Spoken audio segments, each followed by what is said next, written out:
किसान नेता शेर सिंह चौधरी ने सरसों के सरकारी खरीद केंद्र शुरू करने की मांग उठाई है। उन्होंने कहा कि इसके अभाव में किसानों को सस्ते दर पर ही सरसों की फसल बेचनी पड़ रही है। इसके अलावा उन्होंने सरसों का न्यूनतम समर्थन मूल्य 6150 से बढ़ाकर 7000 रुपए क्विंटल करने पर जोर दिया है।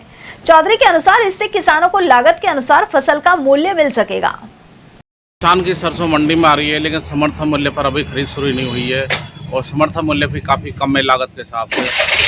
आप किसान नेता क्या कहें इस बारे में? मेरा विचार ये है कि किसान की सरसों कट के और मंडियों में आ रही है, लेकिन मंडियों में बनी है जो उचित मूल्य नहीं दे रही, इसलिए सरकारी खरीद मूल्य केंद्र खोले जाएं मंडियों में ताकि किसान को राहत मिले। क्योंकि इतनी मेहनत करके किसान अपनी फसल तैयार करके मंडी में ले जाता है और वहाँ उसको कुछ नहीं मिलता, तो उसके साथ बहुत बड़ा अन्याय हो रहा है सरकार की तरफ से। सरकार को, मुख्यमंत्री को, स्थानीय मंत्रियों को इस बारे में ध्यान देना चाहिए कि किसान के हित की बात करें और मंडियों में सरसों का उचित मूल्य कम से कम 7000 रुपये कुंटल तो कम से कम मिलना चाहिए। तो सरकार कहती है, प्रधानमंत्री जी कहते हैं किसान क्या दोगुनी करेंगे, लेकिन किसान फसल का उचित मूल्य दे दे वही काफ़ी रहेगा।